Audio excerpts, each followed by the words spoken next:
Holy, holy women and men, gather in this holy place once again. Morning has broken on our dear friends. Holy, holy neighbors and friends. Holy, holy women and men, gather in this holy place once again. Morning has broken on our dear friends. Holy, holy neighbors and friends. Holy, holy women and men, gather in this holy place once again. Morning has broken on our dear friends. Holy, holy neighbors and friends. Holy, holy neighbors and friends.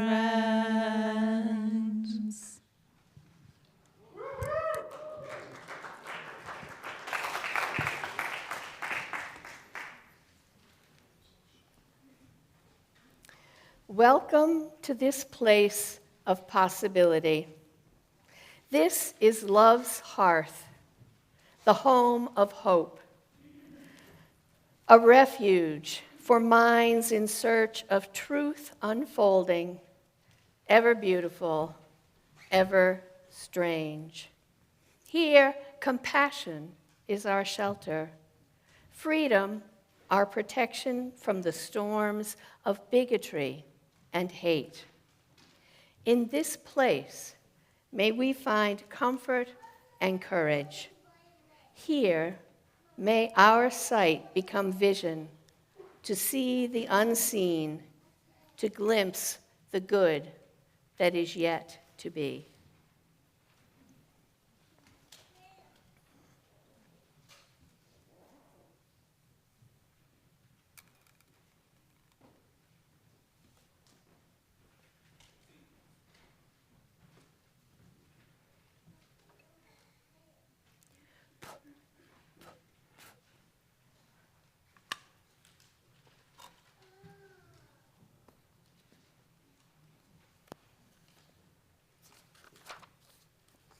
Good morning.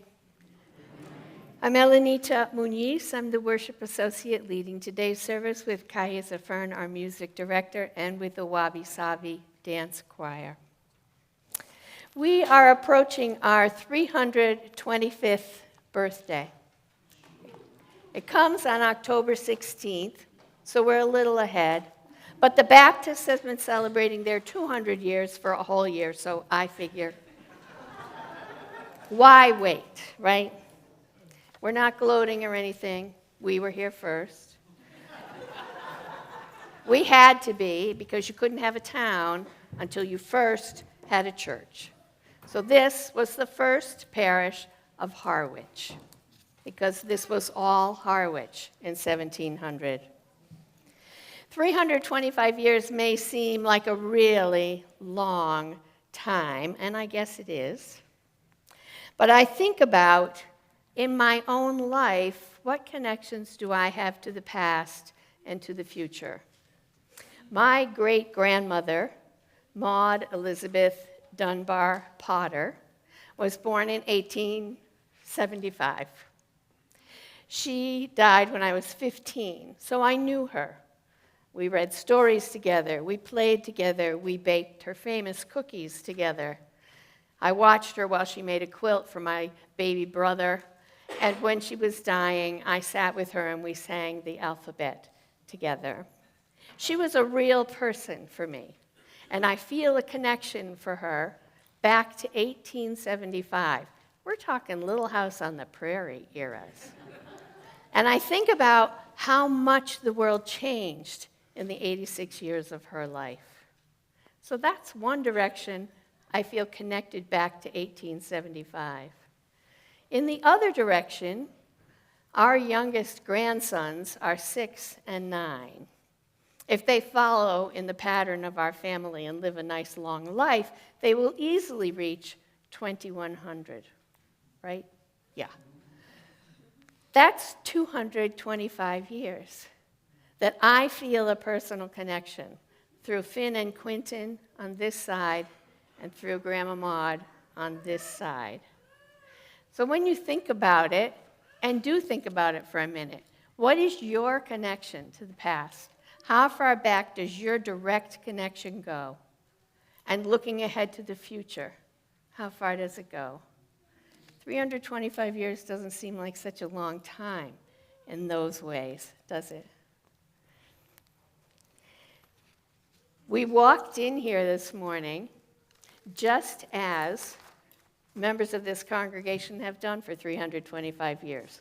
Whether we're online, and hello to our friends online, or whether we actually came in up the slippery driveways and sidewalks today, this church has called people together to consider the kinds of miracles that being connected to 1875 and 2100 is for me. It's a magical place. It's a special place. It's a holy place. And I am so glad we are all here together to celebrate and to investigate those miracles. Would you please rise and greet your neighbor? Make them welcome. Yes.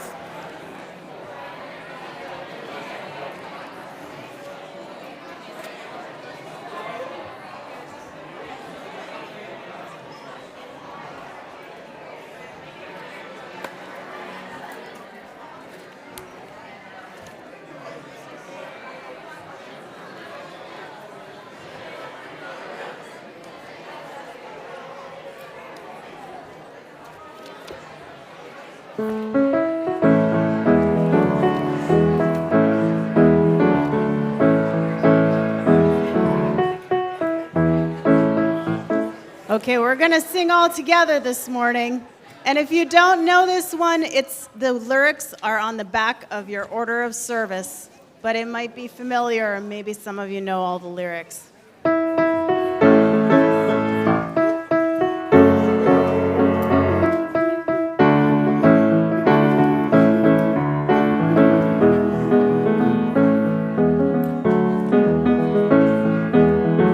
I had a hammer,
come up.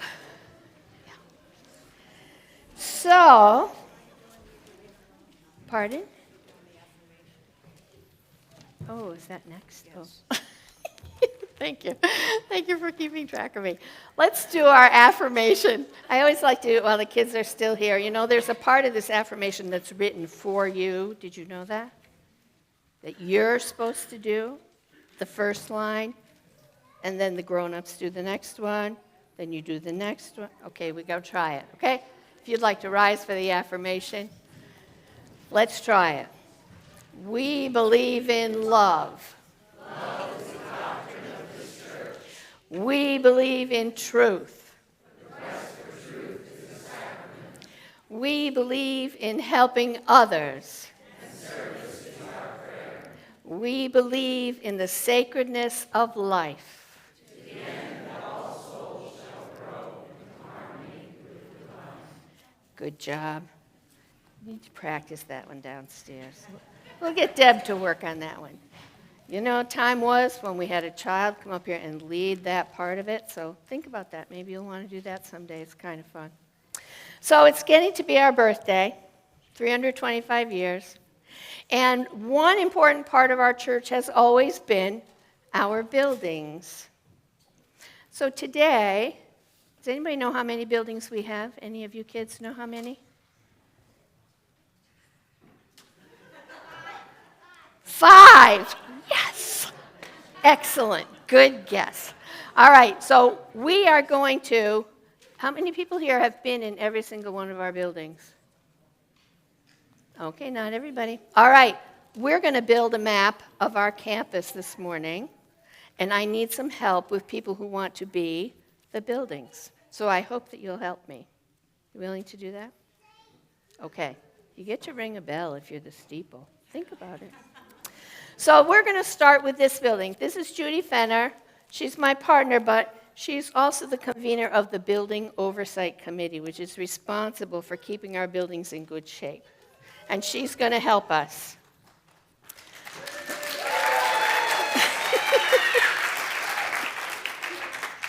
So let's start with this building that we are in right here. Do you know what it's called? Good question. This is the Brewster Meeting House. So I need somebody who wants to come up here and be the meeting house. Do I have a volunteer? Oh, Augie will get to you. Don't worry. It's fine. We got a lot of things to do. Okay. Stand her right in front of the ladder and hold that. Perfect.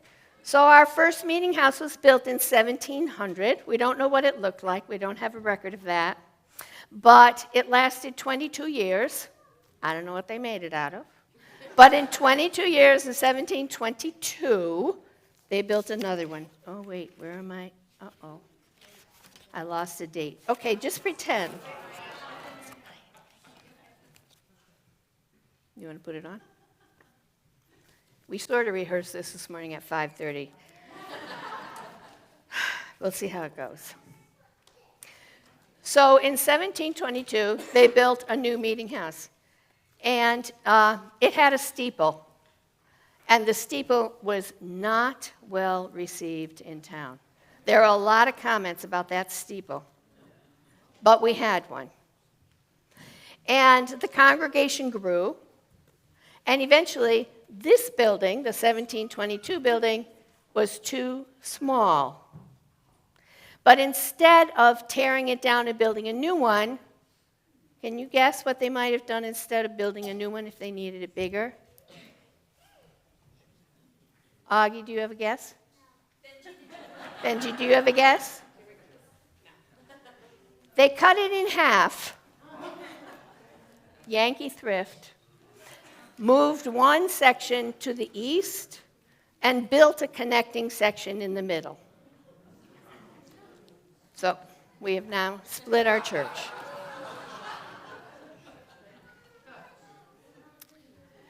So that church lasted for quite a while, actually. It was rehabbed, I think, one time. But it lasted a long time. And finally, in 1834, sorry, I got my time. it was declared unfit for human habitation, basically, and they had to build a new one. So in 1834, yeah, they sold the parts. Okay, so they estimated it would cost, well, first of all, it was appraised at like $236. And they thought it would cost $2,700 to build a new one, which was going to look like the Sandwich Meeting House. So if you've ever been to Sandwich and looked at that meeting house, it's now a private residence. Looks just like our house, meeting house, lifted up 6 feet or so. So it has steps that go up. So they built a new one in 1834, and they raised over $4,000, in part by selling the steeple, selling the front porch, selling what bits could be salvaged, and of course, selling the pews again. The pews went with they were listed in your town tax record if you owned a pew. And you bought it, and it was supposed to be yours and your heirs and assigns forever as long as the meeting house stood, but every time they needed more money, they sold them again. Does not explain the little names on the front, but at any rate. Okay, so in 1835, they built the new meeting house. They also added, and if you look at the front of your order of service, there's a picture of the meeting house, and you can just see on the right-hand side a little bit of the carriage shed that they built, because people drove horses and buggies to come to church if they didn't walk. So I need somebody to be the carriage shed. Augie, I'm going to have you be somebody else. Hang on one second, okay? Stand over there. Yep. Wait, I forgot. Augie, come up. Yep. Do you want to be the steeple? Okay. You get to climb the ladder. You need a hard hat. Okay. Climb up here. Come around on that side.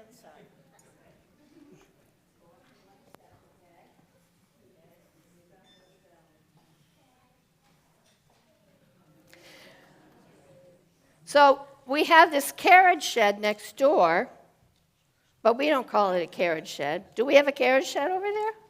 Place to put horses and buggies? What do we have? What is that building called? Anybody know? It's the parish hall. You want to flip your sign around?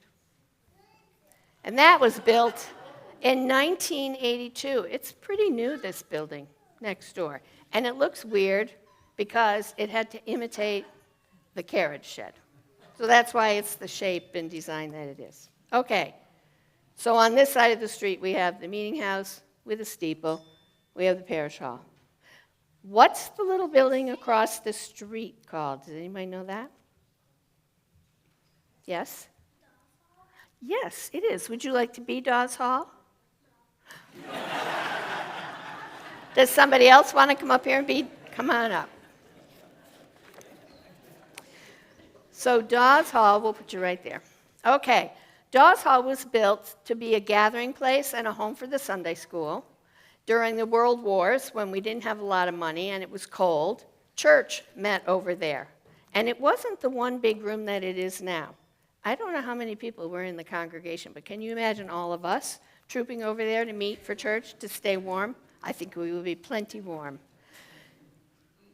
So that's Dawes Hall. Okay, how many of you went to Snow UU this past year? And what's the name of the building where Snow UU met? What's that building called? Anybody? How about a grown-up? Anybody out here know what that one's called? The barn. That sound familiar? I need somebody to be the barn. Does anybody want to come up here and be the barn?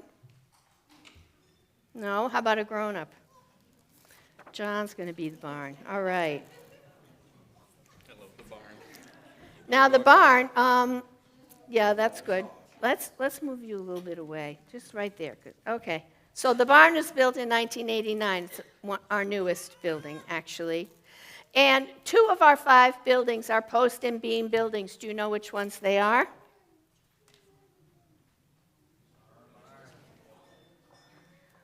The barn is one, and Roger?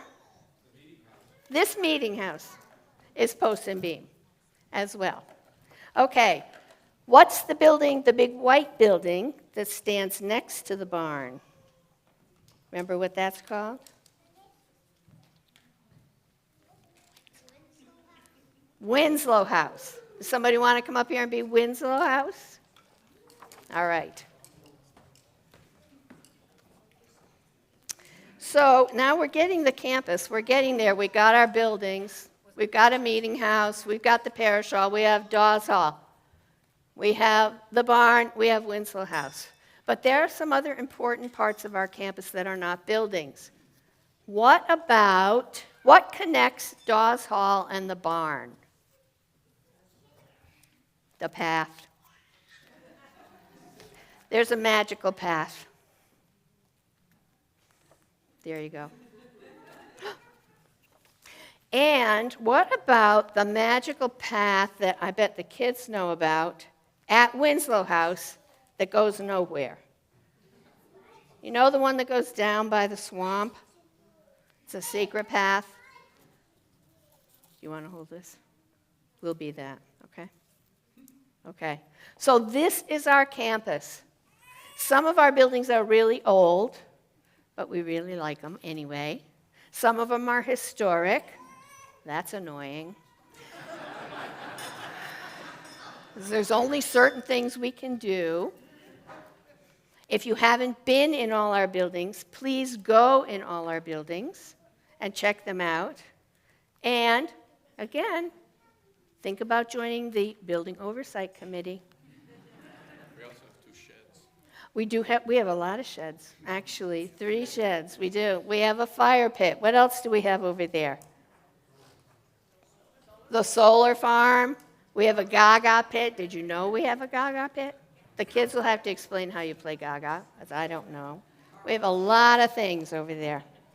Thank you all very much for being part of our campus. I'll take the signs. I'll take the sign, John. Thank you. Thank you. And let's sing our children out. Thank you.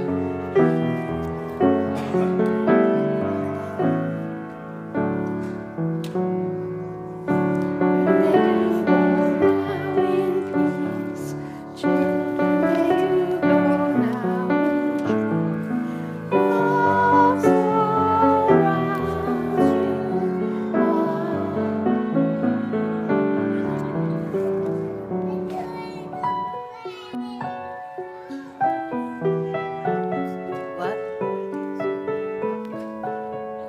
Thank you, honey.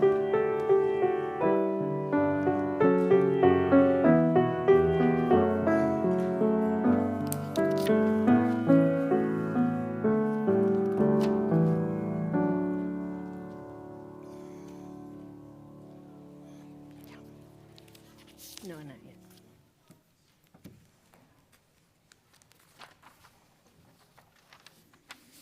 This is the time in our service where we make an offering not only to support the work of this church, but also to support a good organization whose values align with our own. Today's offering will be split with We Thrive, also known as SIGJA, the Cape and Islands Gay Straight Youth Alliance. This was started in 1996 by Scott Fitzmaurice, a very visionary person. And We Thrive is a drop-in center where people 22 and under can enjoy meetings, drop-in times, field trips, special events, and more, including just a really supportive atmosphere, where there is camaraderie and support in a peer-led, adult-advised environment, free from judgment based on inherent differences. The organization was nominated for our split plate by our Welcoming Congregation Committee. Your offering will benefit this organization as well as First Parish Brewster. The offering will be greatly received at this time.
Let us join now in a time of meditation, followed by a few moments of silence.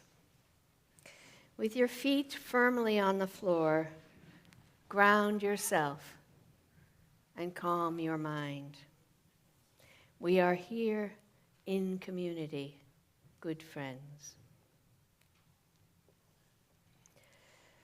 Spirit of life, Goddess, all the powers that be, including our own hearts. As we go through our busy days, please help us to recognize that the driver who cut us off in traffic last night may be a single mother who worked 9 hours and was rushing home to cook dinner, help with homework, do the laundry, and spend a few precious moments with her children. Help us to remember that the pierced, tattooed, disinterested young man who's having trouble making change correctly may be a worried 19-year-old college student balancing his apprehension over exams with his fear of not getting student loans for next semester. Remind us, please, that the sad-looking guy begging for money in the same spot every day, with his dog and all their possessions piled in the grocery cart, may be a slave to addictions or fears that we can only imagine in our worst nightmares. Help us to consider that the couple walking annoyingly slowly through the store aisles and blocking our speedy progress is savoring this moment, knowing, based on the biopsy she received last week, that shopping together may be a short-term gift. May we never forget, of all the gifts with which we are blessed, that love is the greatest gift. It is not enough to share that love with those we already hold dear. Let us open our hearts to all humanity. May we be slow to judge and quick to forgive. Let us show patience, empathy, and love. May we, in all things, be compassionate.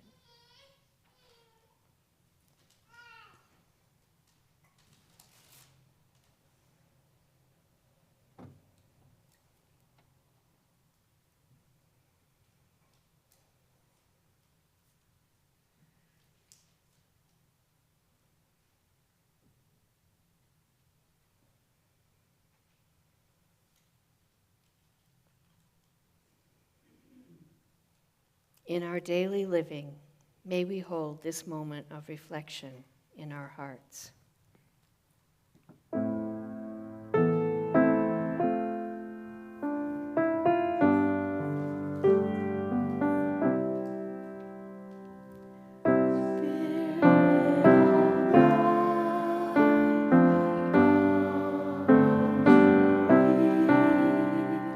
Stories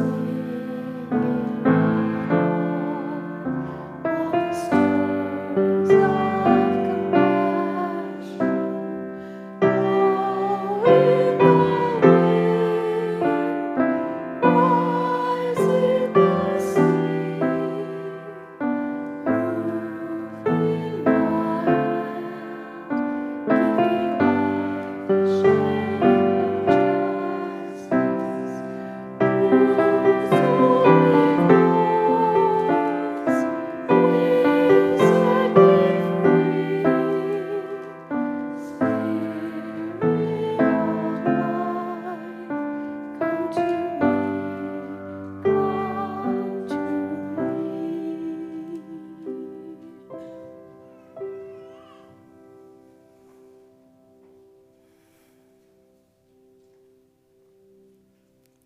I have asked Chuck Ross to do the first reading this morning, as he is directly descended from one of the signers of the document that founded our church, John Freeman. Oh, shoot. We need a mic. Thank you. Thank you.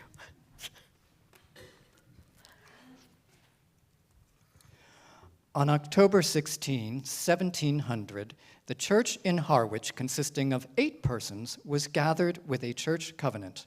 We, who are by nature children of wrath and unprofitable servants of the Lord, being sensible of our own inability to make or keep covenant, disclaiming of all confidence in ourselves and looking up to God in heaven for the help of his Holy Spirit in this solemn work, we do here, in the presence of the high God and this assembly, with solemnity, fear, and reverence, at this time make our covenant with the Lord our God and with one another. And 1, we take the true God, Father, Son, and Holy Ghost, one God in 3 persons, to be our God, and promise that through his grace we will be his people. We give ourselves and ours unto the Lord Jehovah to be his, holy and forever. 2, we promise that while we live together, we will be careful to observe the rules of distributive justice, rendering each to other that honor, respect, and love which the gospel of Christ requires of us, according to the relations in which we stand as an ecclesiastic society, and that we will seek to pursue and promote that peace and growth of this Church of Christ, and carefully avoid whatever may tend to obstruct or hinder the same. 3, we also promise that we will attend the rule in watching over one another, exhorting and admonishing one another as the rule requireth. We further promise to endeavor that there may be a faithful and thorough exercise of discipline to be observed in Christ's house from time to time without respect to persons. 4, and summarily, we covenant that we will in all things endeavor to walk both toward God and one toward another in sincerity, in love, in peace as becometh the gospel, seeking and endeavoring the good of each other, the restraint of sin, the furtherance of the work and cause of Christ among us, endeavoring by our good conversation to allure those that are without to a love to and choice of that way of holiness which we profess to walk in.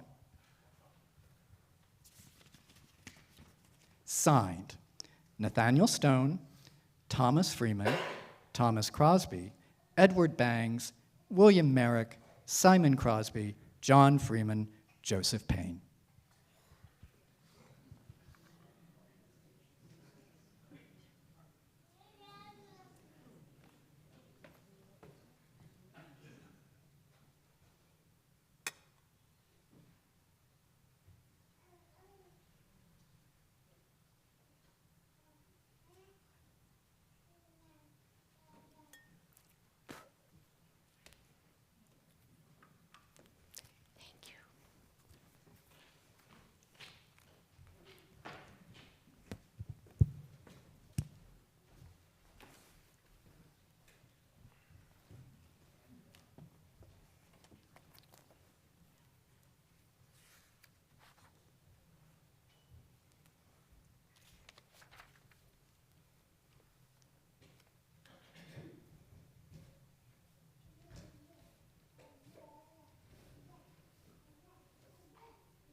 Is it all right?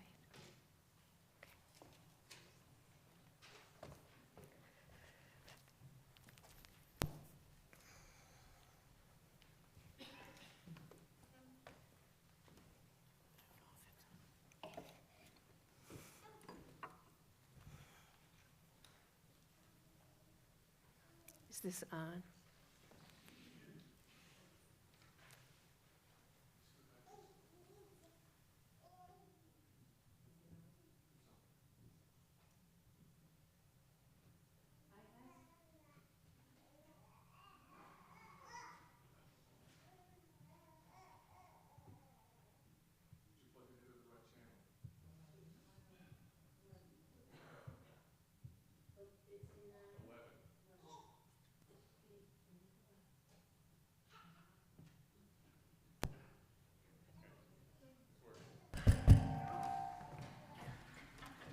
I asked Susan Smith to read our second reading. She was a member of the committee that designed our covenant, which was adopted by our congregation a few years ago.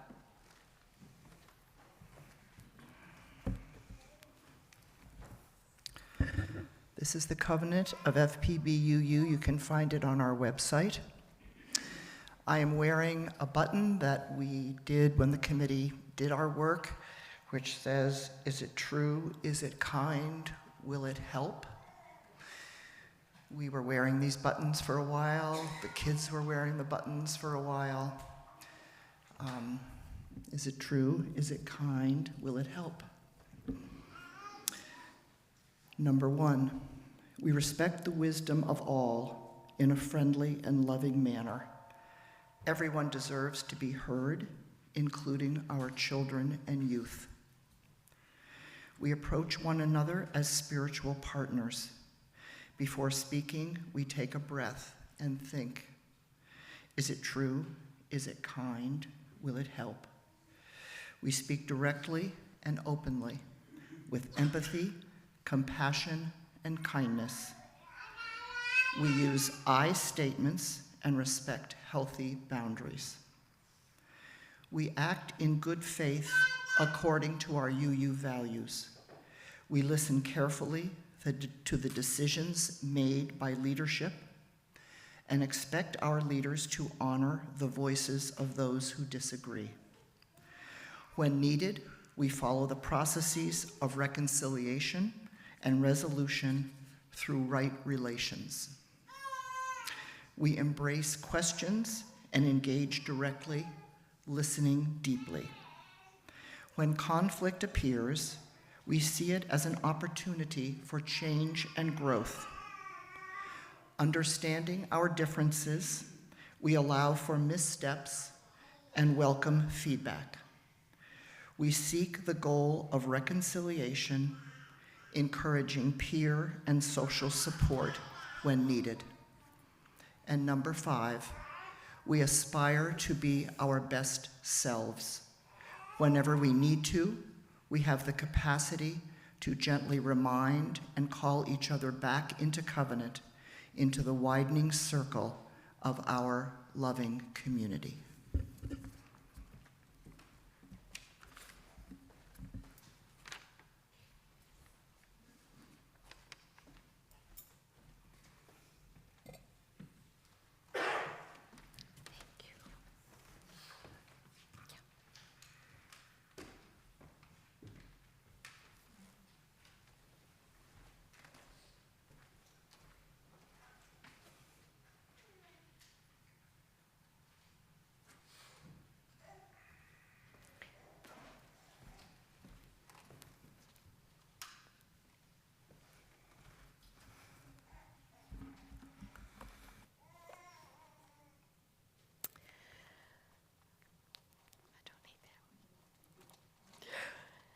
I'm going to be talking about the first 3 centuries of our church's history.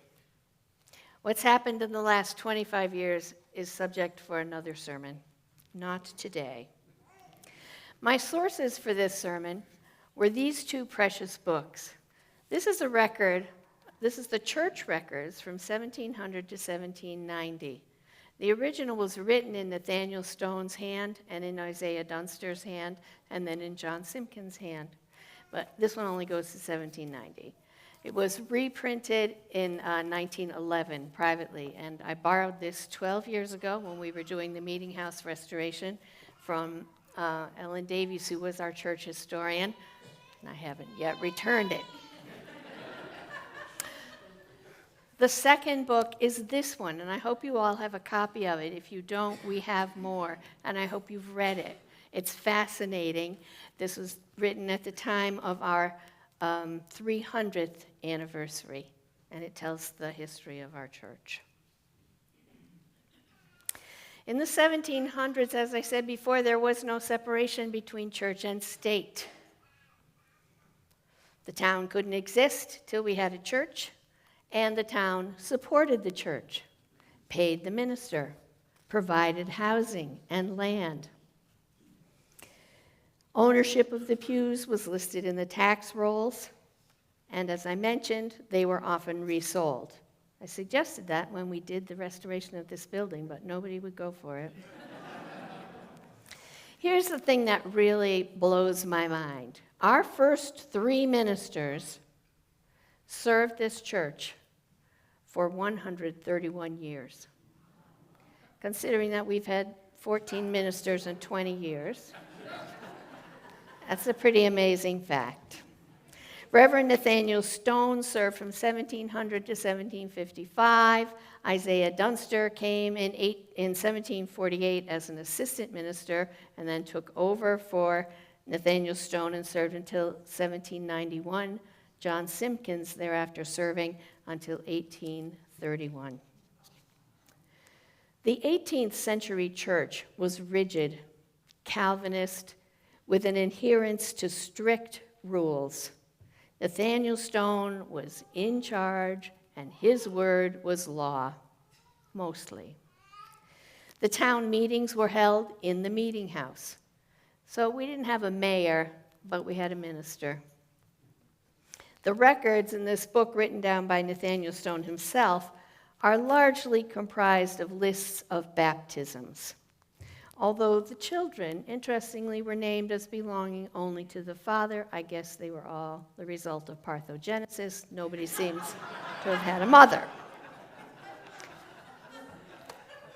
When Isaiah Dunster came along, he started to list the mothers, but somebody put a stop to it because pretty soon they were only listed by a dash, but at least they were indicated that there was a mother. Curiously, the baptisms of Nathaniel Stone's own children were written in Latin. Everybody else was written in English. What's not in this particular record is anything about the retirement or arrival of ministers, the building of meeting houses, the transfer of church lands, or any other business of the church, although there is one note in 1758 that a financial audit of the church had been ordered. I don't know why. The most interesting things contained in this book, of course, are the scandals. Lying, profanity, and blackfishing, or whaling, on a Sunday are among the sins recorded in this book. The most commonly cited sin, however, was fornication. In 90 years, 36 married couples were charged with fornication. Now, if that sounds strange, it was because the baby arrived too soon after the wedding. And of course, we do find the women named there.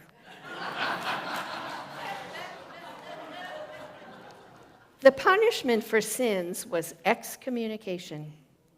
That meant more than being prohibited from coming to church.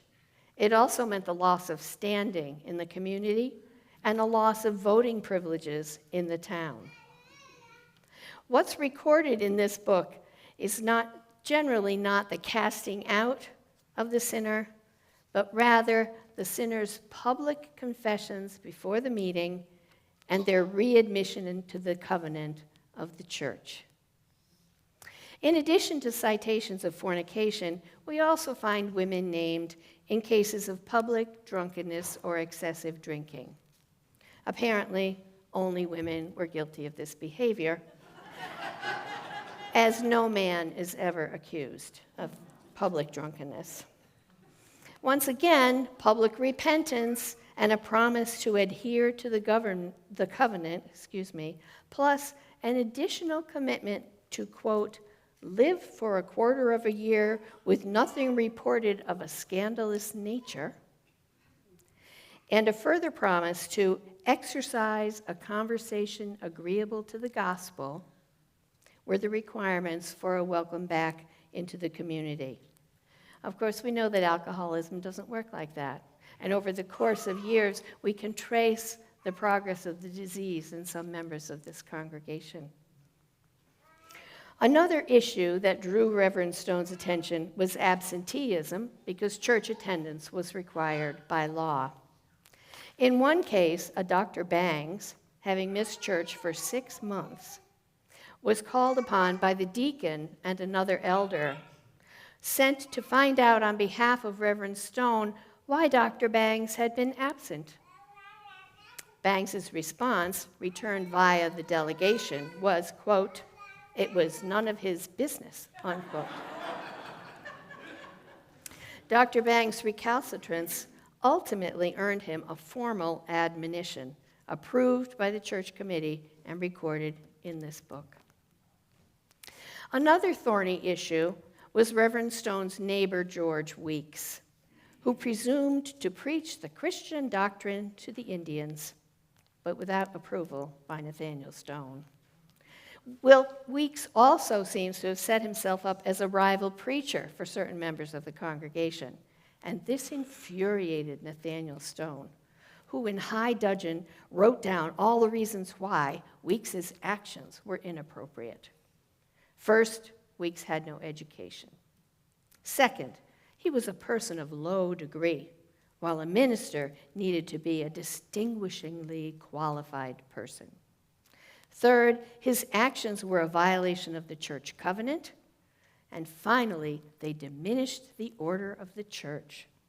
A frustrated Reverend Stone wrote in the record, "Yea, where is any flock for them to feed, if others may act according to this man's disorderly and aspiring humor and practice?"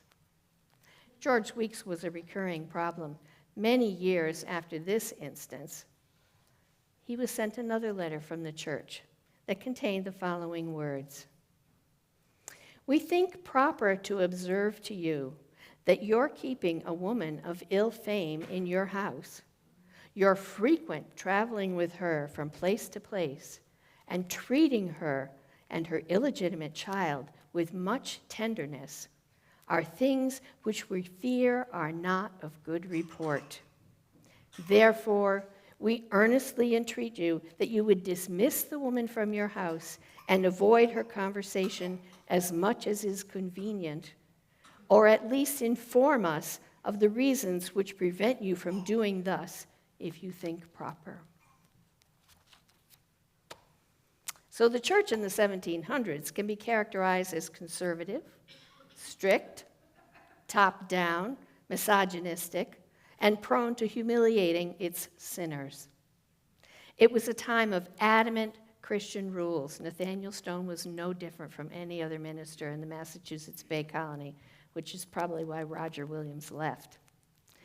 At the same time, there is a striking level of patience before the most persistent misbehaviors finally result in a formal admonition. The Congregational Church of the 1700s was not something we might today fondly claim as our own. And the 1800s would bring a new kind of thinking to the town. Its traveling sea captains were exposed to many cultures, different religions, and new ways of thinking. These experiences broadened their own thinking. And universalism, the belief that salvation was there for everyone, not just a few, was on the rise in the United States. So was Unitarianism, the belief that there is only a single God not a Father, Son, and Holy Ghost. How did that play out here in our town? Well, first of all, in 1803, the North Parish of Harwich became the town of Brewster, although it was another 35 years before a petition to the state legislature allowed the name of this church to be changed to First Parish Brewster. The church received in 1822 a petition requesting that Universalist ministers might be allowed to lecture in the church from time to time. The parish committee voted, and I quote, to throw the petition under the table. Sadly, this resulted in several members leaving the church to help found the Universalist Society, which built a chapel at 1360 Main Street in 1828. By 1834, this meeting house had been declared unfit, and they decided to build a new one. When the carriage shed went up, it had only 4 stalls, maybe 6, and I've always wondered who got to park there. Like, they sold the pews. What did they do for those stalls? I have no idea. The clock, which is in the back here, arrived in 1841, and a small reed organ was installed in this building in 1850. By this time, First Parish Brewster was heavily influenced by Unitarian thought. It was, according to our Green History book, a liberal Christian church in the tradition of Unitarian William Ellery Channing. And the Universalists were also quite busy here in town. In 1852, they built the Brewster Universalist Church next door. If you go upstairs in the Brewster store, you will see photographs and information about the years it served as the Universalist Church here in town. I want to just stop and spend a minute here because what happened in those years has meaning for us today, I think. Cyrus August Bradley served as the minister of that Universalist church. Years later, he wrote about his early years here in Brewster. This is a quote. "The Universalists could not bear to hear a practical application of their doctrines. Slavery and intemperance. We were all slaves to slavery. We were also slaves to rum. Universalism was and is and must ever be universal freedom.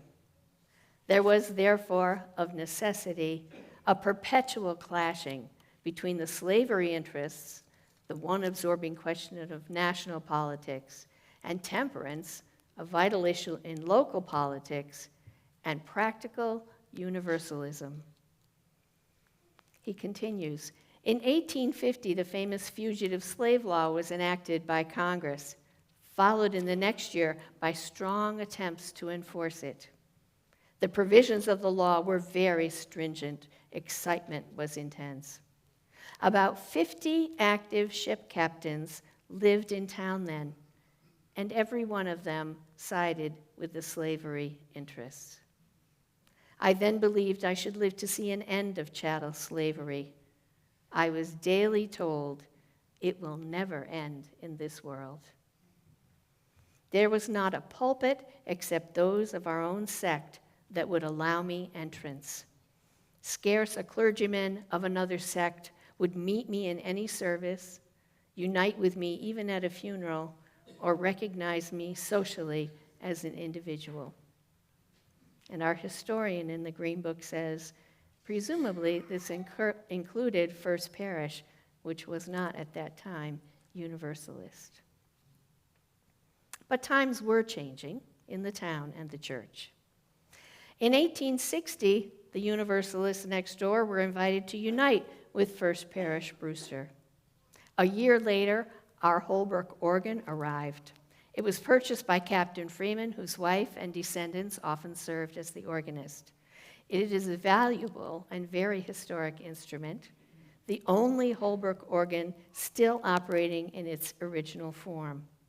And it is, incidentally, the reason we have no sprinkler system in this building. In 1865, when the notorious Horatio Alger was our short-lived minister, First Parish Brewster sent delegates to the National Unitarian Convention in New York City. And in 1868, the pews were reassessed for the last time.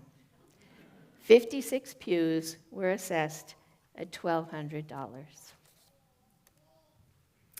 So the 19th century saw an evolution of our church from the conservative, punitive Calvinist tradition to a more open, universalist perspective. While there were still issues that to our eyes seemed questionable, it was quite a distance from Nathaniel Stone to Cyrus August Bradley. And in practice, the minister at least did not feel obligated to honor laws which he saw as unjust and not in keeping with the values of universalism. That moral clarity would become even more evident during the 20th century.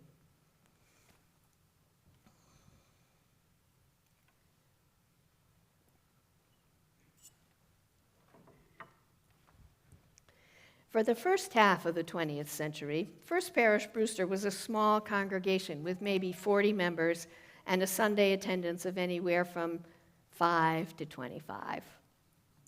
But from 1960 to 1980, Cape Cod grew, and so did First Parish Brewster, to a membership of about 190 with 30 kids in the CYM program. Then there was a difficult parting with the minister, and once again, the congregation shrank. In 1982, the very small congregation decided to call a young minister and charge him with attracting young families and growing a church school. He made personal calls on families in town, and the congregation decided to replace the old carriage shed next door with a new parish hall to hold the Sunday school program. They sold the parsonage across the street, which is the building between Dawes Hall and Winslow House. And they sold the egg. This green out here belonged to this church, to raise money to build the parish hall. During the last 20 years of the 20th century, First Parish Brewster moved first to 2 services and then to 3. They hired assistant ministers, Kim Harvey and Mike Johnson, and then associate ministers, Peter Fleck and Mike Johnson, got a promotion. They ordained Panchita Peterson as our community minister and Dennis Meacham as the minister who started the addictions ministry at the UUA. They trained student ministers, including Jennifer Justice and Bill Clark. And they stepped up. After some very intense debate, the congregation voted in 1983 to become a sanctuary church for refugees from El Salvador. Over the next 4 years, they provided sanctuary and private homes and aided 19 refugees. This earned them national media coverage and an investigation by the U.S. Immigration Service, which ended when the Senate voted to allow Salvadoran refugees to remain in this country until the end of their civil war. In 1989, after another intense discussion, First Parish Brewster became the first welcoming congregation in the Unitarian Universalist Association. There was no curriculum, so the minister and Nancy Kirshner created one. The celebration of Massachusetts' gay rights law was held here and covered on the front page of the Cape Cod Times. Again, some members quit the church. First Parish received hate mail and anonymous threats, while at the same time it successfully advocated for a domestic partnership in the town of Brewster. Social justice became a powerful driving force in the church, including starting the HEED Fund, which is funded by our Christmas Eve services, implementing a domestic violence project, hosting a Head Start program downstairs in Fellowship Hall, providing overnights of hospitality for our homeless neighbors, Cape Cod's Habitat for Humanity chapter began in this church. We formed an alliance with our partner church in Romania, made reciprocal visits to Russia and Ukraine, took part in the No War Toys campaign and other peace and disarmament work, hosted the Vietnamese ambassador and the Vietnamese National Performance Group, and studied the effects of classism within our denomination and our church. We also undertook a major racial justice project. Challenged by our minister, over 200 members of this church participated in the Circle Studies program on racism. The CYM program implemented curricula on racism. First Parish Brewster successfully sponsored and passed resolutions in the 4 Nauset towns urging the hiring of teachers of color. We studied the administration of our own church to see if we were operating out of white privilege. And nearly a dozen services were devoted over 2 years to the topic of racism. Our broad support for the NAACP chapter on Cape Cod dates to this time as well. Dawes Hall during those years was not only home to choir rehearsals in our Garrett Treasures consignment shop in the summer, but also hosted gatherings of the National Organization of Women, the Cape Coalition for the Lesbian and Issue Gays and Lesbian? Oh my God. CLIGIC, Cape Coalition of Lesbian and Gay Issues and Concerns. Oh my God, that's it. The Lesbian Social Support Group Potluck Suppers, and the Gay Men's Alliance, which had the best desserts ever. And we held the Gale Fund Gala, now known as the Gala Ball. Heady times indeed. First Parish Brewster was called by outsiders the conscience of Cape Cod. Led by the clear moral compass of our minister, we showed up in many ways and many places on behalf of the world we wanted to see.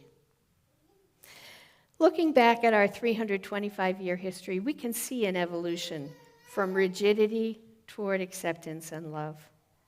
We can see the definition of who is acceptable evolve from meaning a white man whose estate was worth more than $20 to a broad and intentional welcome of diverse people, diverse in race, class, sexuality, and gender. We see a church stepping out of its own doors to actively create change in our community, country, and the world. We can trace the inclination to rebellion over the centuries, from Reverend Dunster's support at the American Revolution, to Reverend Bradley's opposing the fugitive slave law, through FPB's becoming a sanctuary for refugees and the queer nation. We see a significant broadening from what is right doctrine to an open and supported search for truth. We can see the words carved out on the front of our stone wall, "Love is the doctrine of this church," become the very core of the UUA, as the new Article 2 puts love precisely in the center. We kid ourselves if we think that is an easy charge. Keeping love in the center is hard work. It's easy to fall back into the ways Reverend Stone might recognize: the need to be right, to be superior, to win, to punish. Let's not do that, friends. Let's follow instead the ways of Reverend Robinson. Open our hearts and our doors. Step out and be bold to create a new and peaceful community. Expand our welcome and truly hold love at the center of our being and our actions. May it be so.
Our closing hymn is found in the Teal hymnal. It's number 1029. Please rise as you are willing and able for the final hymn.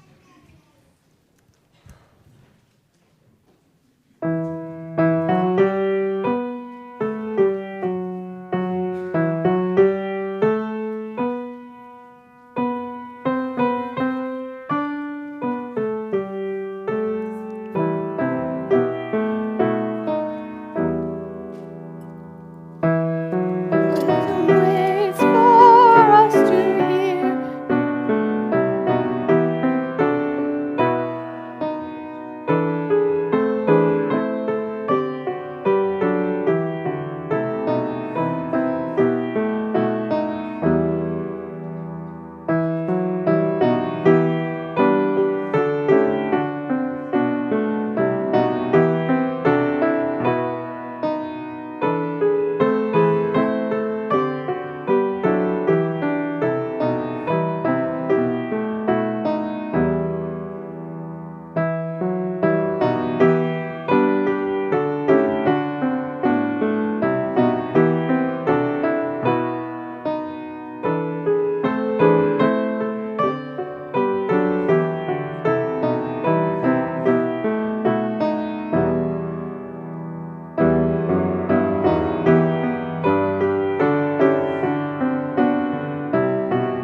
Hold hands for the benediction, please do.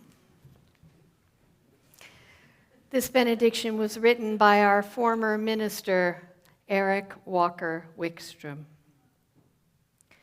If you are who you were, and if the person next to you is who he or she was, if none of us has changed since the day we came in here, we have failed.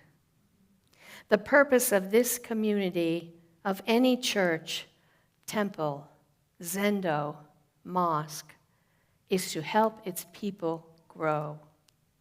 We do this through encounters with the unknown, in ourselves, in one another, in the other, whoever that might be for us, however hard that might be. Because these encounters have many gifts to offer. So may you go forth from here this morning, not who you were, but who you could be. Blessed be.